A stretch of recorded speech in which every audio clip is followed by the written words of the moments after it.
नमस्कार दोस्तों, आपका पुनः गुरुजी ज्ञान क्लासेस में स्वागत है। तो दोस्तों आज हम साइंस से रिलेटिव क्वेश्चन आंसर जानेंगे। तो चलो स्टार्ट करते हैं। पहला क्वेश्चन है यहाँ पे, चेचक के टीके के आविष्कारक कौन हैं? तो चेचक का जो टीका है इसका आविष्कार किसने किया था? तो दोस्तों यहाँ पे ऑप्शन नंबर फर्स्ट राइट हो जाएगा।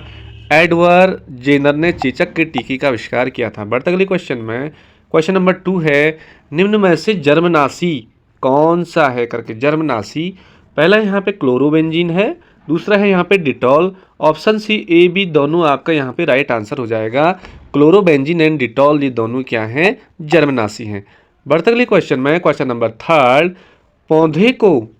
पौधों को कीटाणु व रोगों से बचाता है। पौधों को कीटाणु व रोगों से कौन बचाता है? तो यहाँ पे ऑप्शन बहुत सारे हैं, लेकिन जो डीडीटी है, डीडीटी पौधों को कीटाणु से बचाता है। यह डीडीटी क्या होता है? कीटाणुनाशक भी होता है।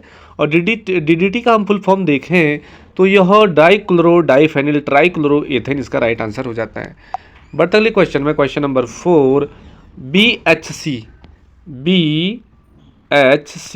BHC का फुल फॉर्म क्या होता है? तो दोस्तों हम राइट आंसर को ही टारगेट करेंगे। यहाँ पे बेंजीन हेक्साक्लोराइड BHC का पूरा नाम है, बेंजीन हेक्साक्लोराइड। बढ़ते अगले क्वेश्चन में, क्वेश्चन नंबर 5, आदर्श गैस व्यवहार है। एक आदर्श गैस जो व्यवहार है क्या है? एक परिकल्पना है। क्या है? परिकल्पना इसका राइट आंसर हो जाएगा, परिकल्पना। अगला क्वेश्चन नंबर 6, प्रदूषित जल को पीने योग्य बनाने के लिए निम्न में से किस रासायनिक यौगिक को प्रयोग में लाया जाता है? तो दोस्तों आपने देखा होगा, जो क्लोरीन डालते हैं हम ना, तो क्लोरीन का कार्य होता है जल के जो हानिकारक जीवाणु बैक्टीरिया वगैरह होते हैं उनको नष्ट करने का। तो जो प्रदूषित जल है उसको पीने योग्य बनाने के लिए क्लोरीन गैस Cl2 का क्या उपयोग किया जाता है? बढ़ता अगले क्वेश्चन में, क्वेश्चन नंबर अगला 7 है, जब लोहे की कीलों को नीले कॉपर सल्फेट के विलयन में डुबोया जाता है तो कुछ समय के बाद लोहे की कील में क्या हो जाता है? तो इसमें क्या होता है? नहीं घुलती है, लेकिन नीले रंग का विरंजित होता है, नीले रंग कलर देने लग जाता है। लोहे की जो कील को नीले कॉपर सल्फेट के विलयन में जब डुबोया जाता है तो वो घुलता तो नहीं है, लेकिन नीले रंग का हो जाता है।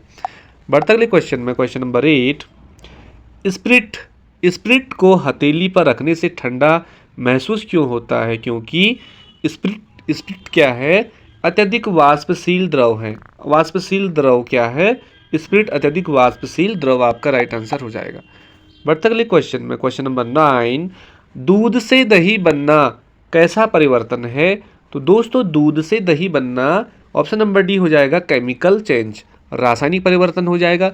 रासायनिक परिवर्तन किसे कहते हैं?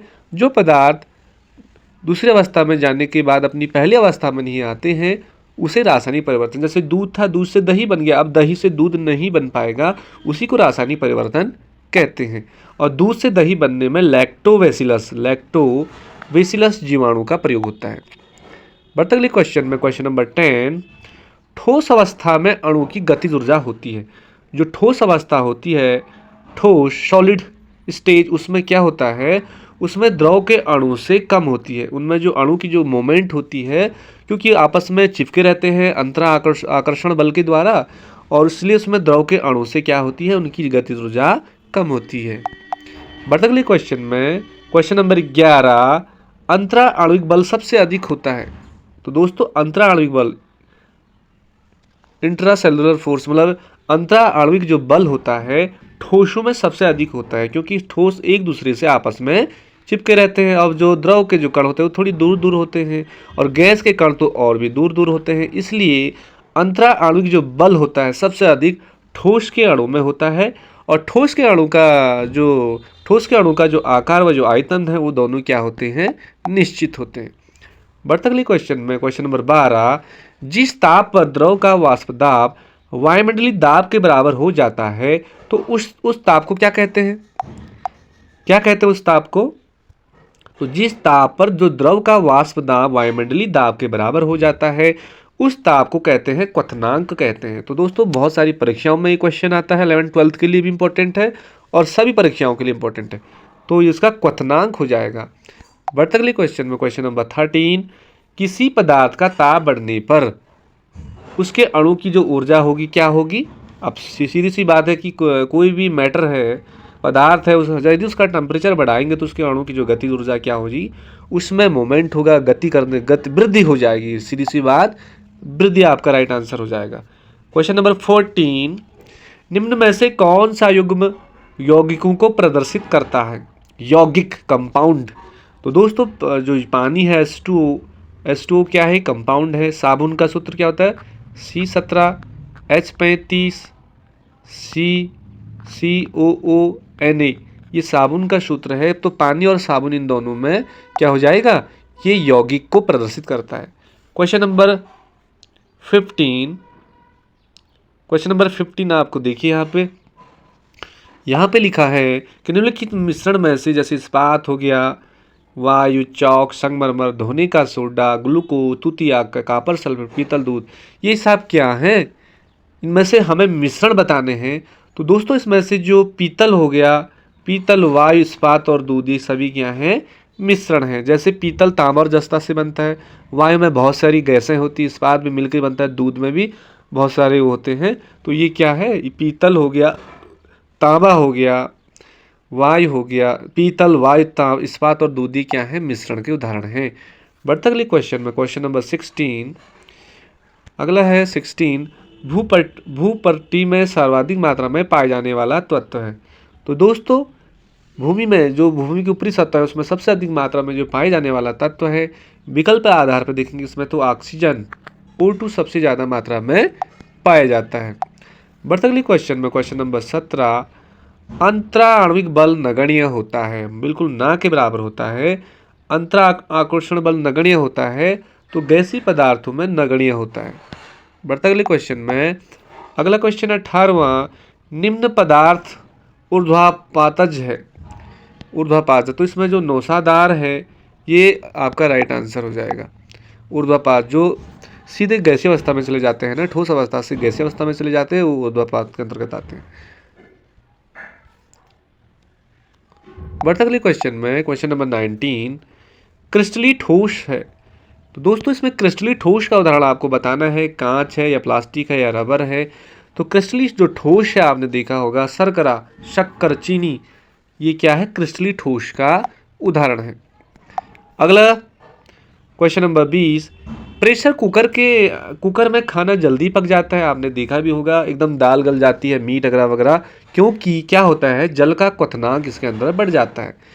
प्रेशर कुकर के अंदर जो जल का जो क्वथनांक होता है वो बढ़ जाता है और उसके बाद दाल शीघ्र गल जाती है।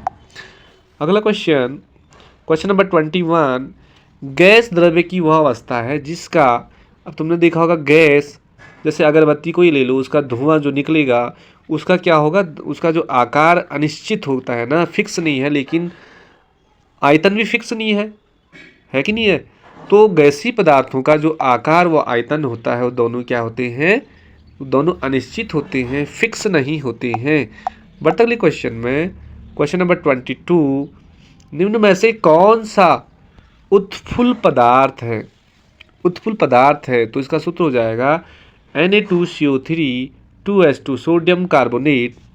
ये क्या है? उत्फुल्ल पदार्थ है, पेट की अम्लता को कम करने में भी ये काम आता है। अगला क्वेश्चन है 23, बिना गर्म किए ताप पर किसी द्रव की सतह से अणु के धीरे धीरे वायु में मिलने की जो क्रिया को कहते हैं उसे क्या कहते हैं? तो दोस्तों उसको वाष्पन कहते हैं। क्या कहते हैं?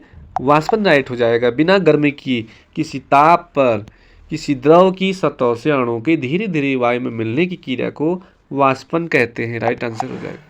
क्वेश्चन नंबर 24, जब बर्फ पिघलती है तो अणु की जो स्थित ऊर्जा है वो क्या हो जाती है? वो घटती है। सीधी सी बात, जब बर्फ क्या होती है? पिघलती है। पहले बर्फ टाइट अवस्था में रहता है, ठोस अवस्था में, धीरे धीरे जब पिघलेगा तो उसकी जो स्थिति ऊर्जा है, पहले से तो स्टेबल था, उसके बाद नॉन स्टेबल हो जाता है, अर्थात उसकी स्थिति ऊर्जा क्या हो जाती है? घट जाती है। बढ़ते अगले क्वेश्चन में 25, ऊर्ध्वापातन में सर्वप्रथम क्रिया क्या होती है? ऊर्ध्वापातन में क्या होता है? पहला ऑप्शन हो जाएगा गर्मी पाकर अणु की गतिज ऊर्जा में अत्यधिक वृद्धि हो जाती है ना, तभी कोई जो ठोस पदार्थ होते हैं वो सीधे गैसीय अवस्था में चले जाते हैं। तो गर्मी पाकर अणु की जो गतिज ऊर्जा है वो अत्यधिक उसमें वृद्धि हो जाती है सर्वप्रथम ऊर्ध्वापातन अभिक्रिया में। क्वेश्चन नंबर 26, भूगर्भ यानी पृथ्वी में सबसे अधिक मात्रा में पाई जाने वाली धातु कौन सी है? लोहा है, तांबा है, एल्युमिनियम है या चांदी है? तो दोस्तों आपको इनमें से ऑप्शन सही आंसर बताना है। तो भूगर्भ पृथ्वी के अंदर कह रहा है सबसे अधिक मात्रा में पाई जाने वाली जो धातु है, तो ऑप्शन नंबर सी हो जाएगा एल्युमिनियम। एल्युमिनियम का प्रतीक Al। Question number 27। दोस्तों आज का लास्ट आंसर क्वेश्चन, जल में घुलनशील अशुद्धियाँ इसके क्या करती है? क्वथनांक को कम कर देती है, या क्वथनांक को बढ़ा देती है, या हिमांक को बढ़ा देती है, या हिमांक पर कोई प्रभाव नहीं डालती है। तो जल में जो घुलनशील मतलब जो घुलते नहीं है, जो अशुद्धियाँ होती हैं, वो क्या करते हैं? वो क्वथनांक को बढ़ा देती है। तो आई होप आपको ये साइंस से रिलेटिव 27 क्वेश्चन अच्छे लगे होंगे। तो दोस्तों एक लाइक तो बनता है, और यदि आप चाहते हैं कि ये ज्ञान और भाई लोगों को भी मिले, तो प्लीज़ चैनल को सब्सक्राइब जरूर करना। Thank you. मिलते किसी अगले वीडियो में, तब तक के लिए बाय बाय, जय हिंद।